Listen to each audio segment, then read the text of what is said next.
KTO Radio présente À haute voix, la lecture intégrale des œuvres spirituelles majeures. Aujourd'hui, Quo Vadis de Henryk Sienkiewicz.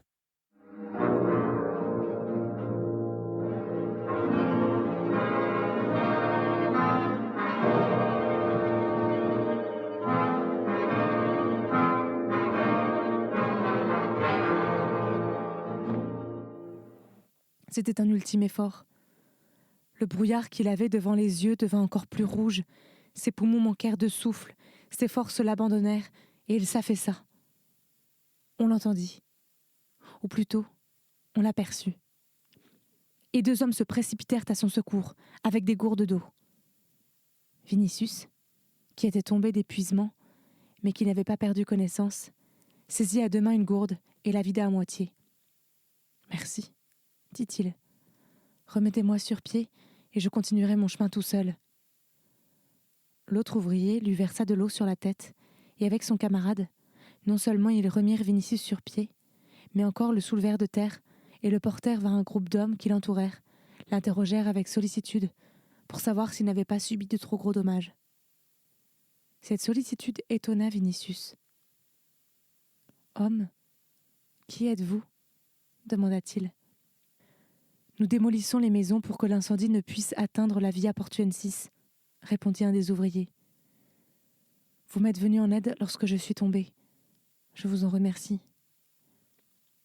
Nous n'avons pas le droit de refuser de l'aide » observèrent quelques-uns.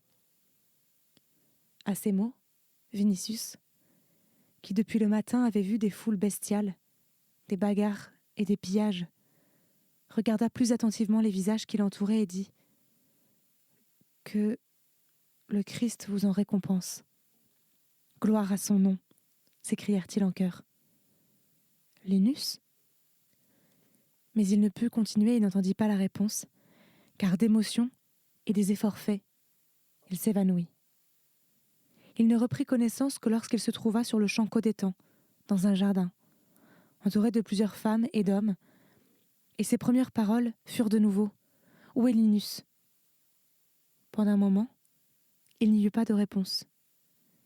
Puis une voix bien connue de Vinicius se fit soudain entendre. Derrière la porte Nomentan. Il est parti à l'Ostrianum. Il y a 2 jours.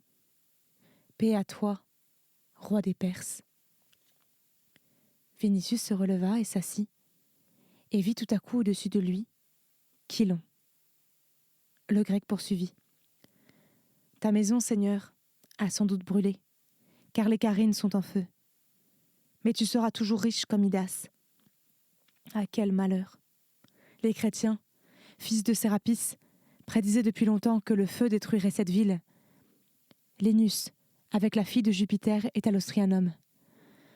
Ah, quel malheur s'est abattu sur cette ville! Vinicius se sentit de nouveau défaillir. Les as-tu vus ? demanda-t-il. Je les ai vus, Seigneur. Grâce soit rendue au Christ et à tous les dieux, si j'ai pu te payer pour tes bienfaits avec une bonne nouvelle. Mais je te le revaudrai encore, ô Osiris. Je te le jure sur cette Rome en flammes. Dehors, le soir venait. Mais dans le jardin, il faisait clair comme en plein jour, car l'incendie avait gagné en force. Il semblait que brûlaient non plus des quartiers isolés, mais la ville tout entière, de long en large. Le ciel était rouge à perte de vue, et une nuit rouge tombait sur le monde.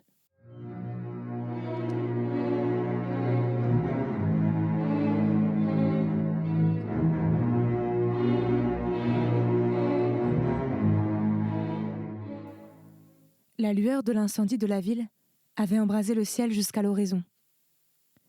De derrière les collines émergea la pleine lune qui s'empourpra bientôt et qui, ayant pris la teinte du cuivre en fusion, semblait contempler avec étonnement l'effondrement de la cité qui régnait sur le monde.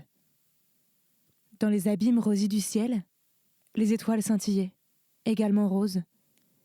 Mais contrairement aux nuits ordinaires, la terre était plus claire que les cieux.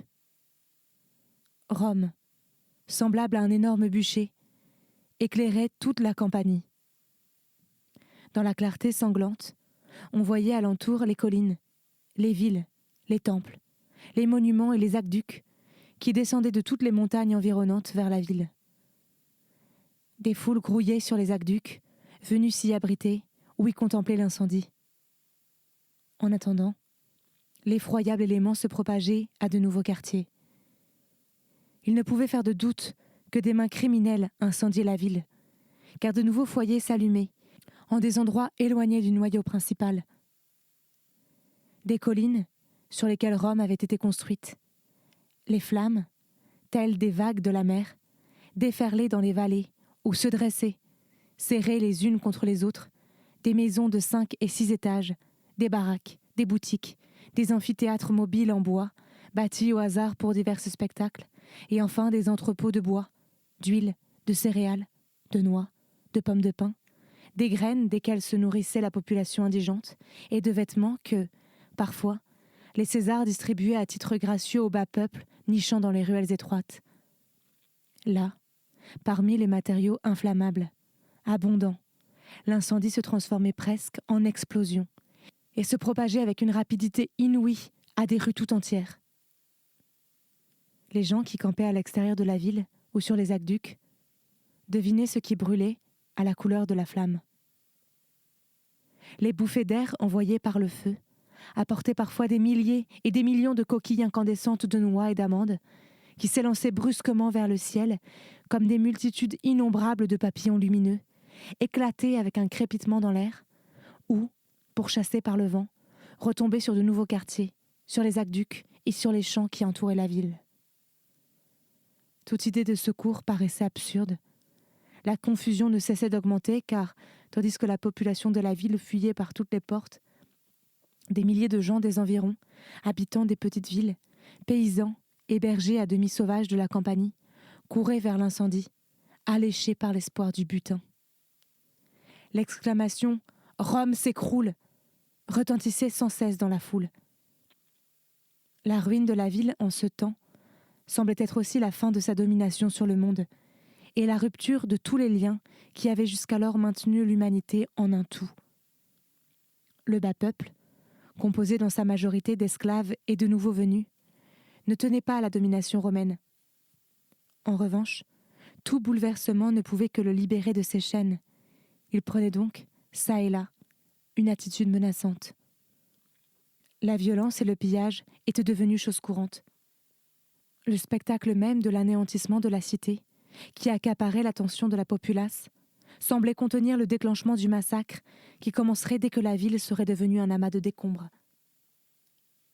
Oubliant que Rome, à part les temples et les murs, possédait encore plusieurs dizaines de légions dans le monde, des centaines de milliers d'esclaves paraissaient n'attendre qu'un signal et un chef. On commença à évoquer le nom de Spartacus, mais il n'y avait pas de Spartacus. On entreprit donc de se regrouper et de s'armer avec les moyens du bord. Les rumeurs les plus monstrueuses se répandirent à toutes les portes. Certains affirmaient que c'était Vulcain qui, sur ordre de Jupiter, détruisait la ville par le feu jaillissant de sous terre. D'autres que c'était Vesta qui se vengeait pour la Vestale Rubria. Convaincus de cela, les gens ne voulaient rien sauver et, assiégeant les temples, suppliaient les dieux d'avoir pitié d'eux. Mais le plus souvent, on répétait que César avait ordonné de brûler Rome pour se délivrer des odeurs venant de Subur et pour construire une nouvelle ville qui s'appellerait Néronia. Rien que d'y penser, on enrageait. Et si, comme l'imaginait Vinicius, il se fût trouvé un chef qui eût voulu profiter de cette explosion de colère, l'heure de Néron eût sonné quelques années plus tôt. On disait aussi que César était devenu fou, qu'il aurait donné aux prétoriens et aux gladiateurs l'ordre d'attaquer le peuple et de procéder à un massacre général. Certains juraient leur grand Dieu que les animaux de tous les vivariums avaient été lâchés sur l'ordre d'Aénobarbe. On voyait dans les rues des lions aux crinières flamboyantes et des éléphants fous d'épouvante, des aurochs écrasant dans leur course des groupes de gens. Il y avait même une part de vérité en cela, car en plusieurs endroits, les éléphants avaient, à la vue de l'incendie, démoli les vivariums et, en liberté, fuyaient le feu dans une panique sauvage, détruisant tout sur leur passage. Selon la rumeur publique, des dizaines de milliers de personnes auraient péri dans le feu. Leur nombre était réellement considérable. Il y en avait qui, ayant perdu tous leurs biens, ou des êtres qui leur étaient chers, s'étaient, de désespoir, délibérément jetés dans les flammes. D'autres avaient été asphyxiés par la fumée. Dans le centre de la ville, entre le Capitole, d'une part, et le Quirinal, le Viminal et l'Esquilin, d'autre part, de même qu'entre le Palatin et la colline de Caelius, aux rues à construction dense, l'incendie s'était déclaré en de si nombreux points à la fois que les gens, en fuyant dans un sens, tombaient brusquement sur un nouveau mur de flammes et trouvaient une mort effroyable dans un déluge de feu. Dans la confusion, le désarroi et la folie qui régnaient, on ne savait plus où fuir. Les passages étaient encombrés de choses, à certains endroits plus étroits, ils étaient carrément impraticables. Ceux qui avaient cherché à s'abriter sur les marchés et les places, là où allait se dresser plus tard l'amphithéâtre des Flaviens, près du temple de la Terre, près du portique de Livy et plus haut, à proximité des temples de Junon et de Lucine, ainsi qu'entre le Clivus Vibrius et l'ancienne porte Esquiline, s'étaient trouvés entourés de toutes parts par une mer de feu et avaient péri, étouffés par la chaleur. Là où la flamme n'était pas parvenue, on avait retrouvé plus tard des centaines de corps calcinés, bien que, çà et là, les malheureux eussent arraché les dalles de pierre et se fussent, pour se protéger de la chaleur, enfouis jusqu'à mi-corps dans la terre. Presque aucune famille du centre n'était entièrement sortie indemne. Aussi entendait-on, le long des murs et aux portes, ainsi que sur tous les chemins, les gémissements désespérés des femmes, criant les noms chéris de ceux qu'elles avaient perdus, dans la cohue ou le feu. Tandis que les uns imploraient la miséricorde des dieux, d'autres blasphémaient contre eux. On voyait des vieillards tournés vers le temple de Jupiter libérateur, qui, les bras tendus, imploraient « Tu es le libérateur, sauve ton autel et ta ville !» On faisait grief de ce qui était arrivé, surtout aux anciens dieux romains qui, aux yeux de la population, étaient tenus plus que les autres de veiller attentivement sur la ville. Ils s'étaient montrés impuissants, par conséquent, on les insultait. En revanche, quand, sur la Via Asinaria, surgit un groupe de prêtres égyptiens qui transportaient une statue d'Isis, sauvée d'un temple situé dans les parages de la Porta Caeli Montana, la foule se mêla au cortège, s'agrippa au char et le tira jusqu'à la Porta Appia. Puis, prenant la statue, elle l'installa dans le temple de Mars, malmenant les prêtres de la divinité qui avaient osé lui résister. En d'autres endroits, on invoquait Sérapis, Baal ou Jéhovah, dont les adeptes, accourus des ruelles jouxtant Subur et le Transtévère, emplissaient les champs qui s'étendaient au pied des murs, de leurs vacarmes et de leurs clameurs, dans lesquels résonnaient, semblait-il, des accents de triomphe, et tandis que certains se joignaient au cœur de ceux qui glorifiaient le Maître de l'univers, d'autres, indignés de ce tumulte radieux, cherchaient à les faire taire de force. Ça et là, des hommes dans la force de l'âge, des vieillards, des femmes et des enfants chantaient des chants étranges et solennels, dont on ne comprenait pas la signification, et dans lesquels revenaient sans cesse les paroles « Voici qu'arrive le juge, en ce jour de colère et de désastre. » Cette marée humaine, jour et nuit mouvante, entourait la ville en flammes, à l'instar d'une mer démontée. Mais ni le désespoir, ni les blasphèmes, ni les chants ne servaient à rien. Le désastre semblait irrépressible, total et implacable, comme le destin. Près de l'amphithéâtre de Pompée, avaient pris feu les entrepôts de chanvre et de cordages, dont on faisait une grosse consommation pour les cirques, les arènes, et pour toutes sortes de machines utilisées lors des jeux, ainsi que les bâtiments attenants que contenaient des tonneaux de goudron qui servaient à enduire les cordes. Pendant plusieurs heures d'affilée, cette partie de la ville, derrière laquelle se trouvait le champ de Mars, éclaira les lieux d'une lumière jaune si claire que les gens, plus morts que vifs, crurent un moment que, dans le chaos général, l'ordre du jour et de la nuit avait été, lui aussi, bouleversé, et qu'ils voyaient la clarté du soleil. Mais, par la suite, une lueur sanglante unie couvrit toutes les autres teintes des flammes. De la mer de feu fusait vers le ciel surchauffé, comme d'énormes fontaines et colonnes de feu, s'éperpillant dans l'air en grappes et plumes flamboyantes que le vent happait, déchiquetait en fils dorés d'étincelles et emportait au loin au-dessus de la Campanie jusqu'au mont Albin. La nuit devenait de plus en plus claire. L'air lui-même semblait saturé non seulement de lumière, mais aussi de feu. Le Tibre roulait des eaux flamboyantes. La malheureuse ville était devenue un enfer. L'incendie se propageait à des espaces de plus en plus vastes. Il prenait d'assaut les collines, se répandait sur les plaines, noyait les vallées, faisait rage, grondait, rugissait.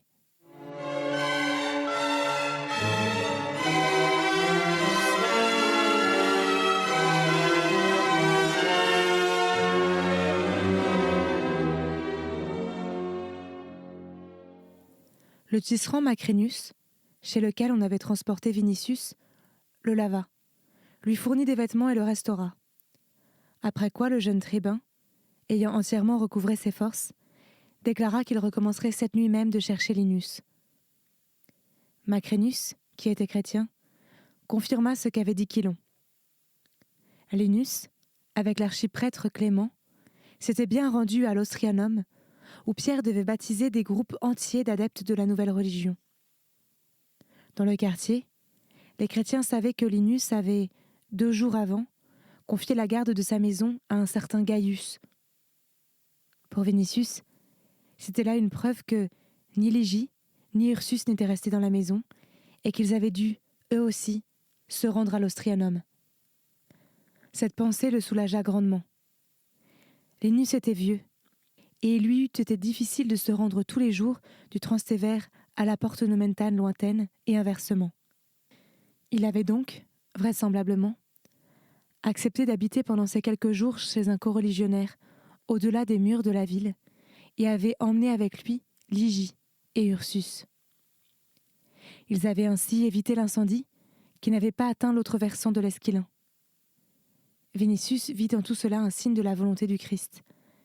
Il sentit sa protection sur lui et, le cœur débordant d'un amour plus grand que jamais, il lui jura de racheter de toute sa vie ces témoignages manifestes de sa miséricorde. Il avait d'autant plus hâte de se rendre à l'Ostrianum. Il retrouverait Ligie, il retrouverait aussi Linus, Pierre, et il les emmènerait quelque part, loin de là, dans une de ces terres, fût-ce jusqu'en Sicile. Rome brûlait, et dans quelques jours, elle ne serait qu'un tas de cendres. Pourquoi devrait-il rester au milieu de ce désastre et de cette population déchaînée ? Là-bas, de nombreux esclaves disciplinés seraient à leurs soins, et dans le calme champêtre, ils vivraient en toute tranquillité sous les ailes du Christ, avec la bénédiction de Pierre, pourvu qu'il les retrouvât maintenant.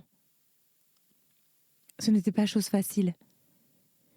Vinicius se souvint du mal qu'il avait eu à sortir de la Via Appia et à arriver au Transtévère, et combien il avait dû prendre de détours pour atteindre la Via Portuensis. Aussi décida-t-il maintenant de contourner la ville du côté opposé.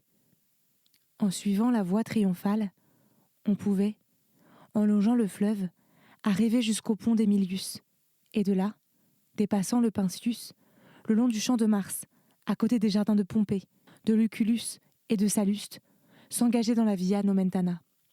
C'était le chemin le plus court, mais Macrinus et Chilon le lui déconseillèrent.